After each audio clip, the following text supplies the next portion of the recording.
let's get into the battle aspect. Okay. I have a couple of questions here, but let's go in with one of our people here on the web right now. Lee's objective in September 62 was to invade the North, and he was forced back. Yet because federal troops did not pursue Lee, the Battle of Antietam was often viewed as a draw.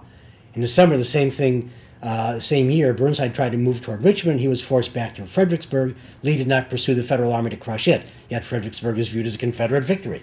Yes. Why is our perception of the outcome of these battles so different? Okay, because even though Lee damaged the Federals heavily at Fredericksburg, he hadn't broken their ranks, and he was still heavily outnumbered by them, and the Federals were on the other side of the Rappahannock River, where Lee couldn't get at them. Whereas after Antietam, Lee's army was essentially trapped between McClellan's army and the Potomac River, over which there was in effect one ford that could be used. And McClellan had Lee outnumbered on the first day 2-1. And on the day when he didn't attack, the 18th, he had him outnumbered 3-1. And he didn't move, which is why why the battle, I think, is correctly interpreted that way. There was a question earlier, though, about the politics and why about Sears' interpretation of the battle. Yes. And the only way to understand McClellan does two things that are interesting in Antietam. In the first place, he lets Lee. He hesitates so long that Lee is able to reunite his divided army. And yet, although McClellan knows that Lee's army is stronger on the 17th than it was the day before, he attacks anyway. And that's very un-McClellan in a way. Partly he'd gotten better as a general, and partly he also realized that in order to achieve his political objectives, he had to win a victory. He had to force Lee to retreat. And the way to understand McClellan's way of fighting the battle is a political way. He is really concerned about his war against Stanton. And that's what he's got to get done before he risks his army against Lee. He's got to get rid of Stanton and get control of the government. So he fights Antietam in such a way that he can't lose. He fights it piecemeal, keeping the mass of his best troops in reserve in the center, and making his initial offensive moves with troops that he considers second-rate, all troops from John Pope's army, commanded by his least experienced combat generals. And only when, to sort of hold his lines and prevent defeat, does he move his elite corps, his own troops, into the zone of danger. Of the 3 Army of the Potomac corps that were with him, only the 2nd Corps is heavily engaged. 5th and 6th are really just kept in reserve throughout the whole battle. That's roughly something like a full third of McClellan's strength that is simply not used in combat at all. So looking at McClellan, basically one has to look at him not so much as a military man, but as a political man. Yes. And his case of the slows was not his fear of so much losing a battle, but as losing his route to the emperorship. That's right.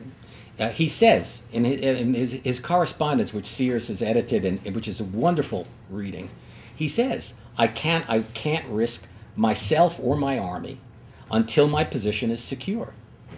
And that's why he doesn't do anything for almost the first year, certainly the first 9 months that he's in command. He won't even send his army out on a reconnaissance in force to establish the strength of the Confederates south of Washington, because he feels he can't risk even a skirmish. He couldn't even risk it when he had the order right in front of him, the lost That's right. order? He couldn't even do that? Yeah, but again, he knows he has to do something, so he moves. He doesn't not move. And Lee's big mistake is thinking McClellan is just not going to do anything.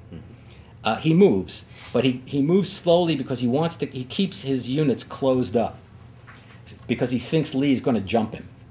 That he thinks Lee has more troops than Lee really has, and he's afraid. So he moves, but he moves slowly and cautiously so that he can't be surprised and he can't be defeated. Almost every Union commander comes off looking poorly, Yes. frankly. Were there any senior Northern generals who turned in a good performance? Senior at the no.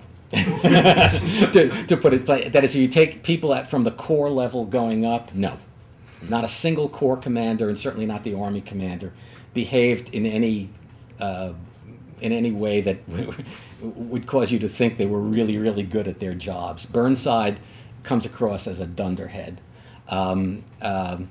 Hooker gives it a shot, but he's just not ready for corps command. He's just been a division commander, jumped up to corps command, and McClellan puts him in charge of a whole wing of the Army, 2 Army Corps. He doesn't know how to coordinate that many troops, so he doesn't do very well either. He's not a bad general, but he's not very good in this battlefield. The generals in the Union side who do great jobs are the division and brigade commanders, because they're fighting essentially with no brains behind them, and they take advantage of things that occur on the battlefield to create opportunities which McClellan then fails to exploit. In particular, the brigadiers like Gibbon, the Iron Brigade in the First Corps, and especially Richardson in the Second Corps, who figures out how to break the sunken road line and really creates a chance to cut Lee's army in half that, if he'd had some reserves, might have happened.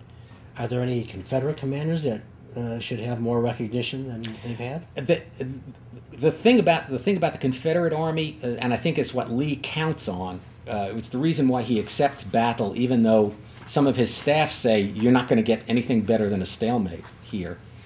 His command system at this point, he feels, is beautifully coordinated. He can trust his division commanders and corps commanders to operate with the greatest possible independence and flexibility. They'll do what they have to do without worrying about protocol. Just to take a small example, Burnside screws up everything on the southern flank of the army because he thinks he should be a wing commander, and McClellan puts him in command of only 1 corps. So instead of acting like commander of 9th Corps, he pretends he's still commanding a wing, and instead of executing the orders, he passes them down to a temporary corps commander. On the Confederate side, the so-called Army Corps of Jackson and Longstreet are so mixed up at this point that it's a meaningless category. So he puts Jackson in charge of one part of the field and Longstreet in charge of another, and everyone cooperates with each other because they're experienced men. They've worked with each other before. They've had experience of victory before. The command system works smoothly. They also have a compact position. And it's what I'm impressed by is not so much the individual generalship, but the system in the Army of Northern Virginia that works to save the Army of Northern Virginia. Did Lee ever feel he actually could win? He did feel he could win. He absolutely felt he could win. He had a plan. There's no other way going in. He and Davis had a plan. Yeah, his plan, he wanted to establish a long-term presence for the Army of Northern Virginia in Western Maryland, raiding into Ohio and Pennsylvania. The key thing about this campaign is, again, political. There's a midterm election approaching for the North in November. If you have a Confederate army that used to be defending Richmond, now on Northern soil, holding its ground, hitting Ohio and Pennsylvania, the Lincoln administration may be discredited. They may lose their majority in Congress. That, in fact, is the signal that Britain and France are waiting for. Not just a military victory, they're waiting for evidence that the North would not fight them if they recognized the Confederacy. And if a peace party wins in the North in elections, that would be a good sign. Was that their only hope to solve, to get Britain and France into this? That's one of their hopes. Lee doesn't believe in that, by the way. Lee thinks what you have to do is break the enemy's will to resist. And he's probably more right about that, and comes close in 1864. But that was the intention here.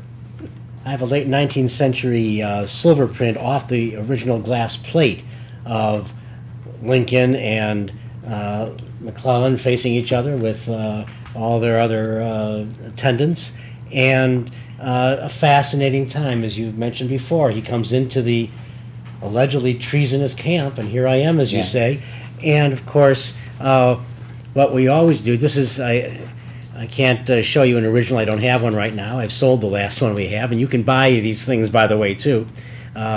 Here is Lincoln and McCullen in that famous tent. Would you not like to be a fly on that tent wall? Yes. What do you think went on?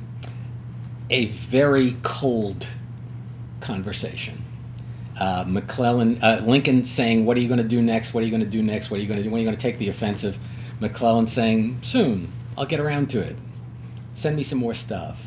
They weren't really communicating at this point. Lincoln never even sent McCullen a telegram of congratulations after the battle. What were you speak a little bit about the perceived attitude of Lincoln to others, how he was perceived when he came down to view the army. Oh, yeah.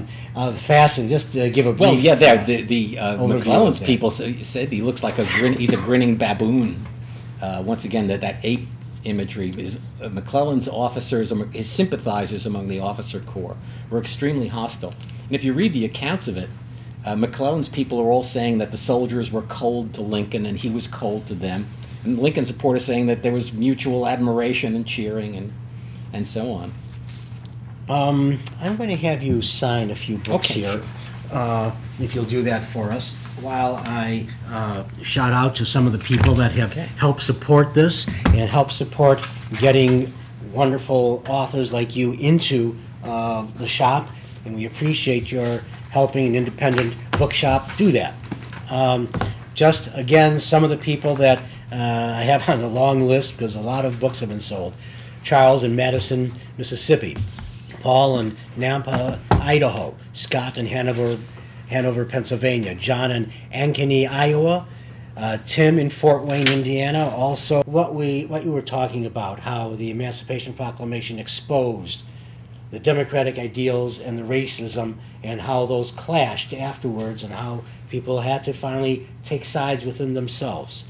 And many other things about the battle itself and the political battle too. I mean, I asked about Lee coming in, and something you talk about in the book, interestingly, is how he tried to go in and use popular political personalities to help stir up a popular uprising, which, of course, we know didn't occur. And we didn't talk about why he didn't take Harper's Ferry, Lee, before he went there. He learned from that for later on. But I want to thank you for being here, Richard, very much, and Live Right Publishing for bringing you in for this. Those of you who came out on Friday evening to be with us, and all of you out in Webland for staying with us and asking questions as well. And on the archives, I hope you'll join us live next time as well if you haven't had a chance. The staff of Abraham Lincoln Bookshop, we couldn't do this without them, and so we thank you too. Be well, come back again to virtual book signing, and we'll wait to hear from you again. Thanks, Richard, very much. This is enjoyable.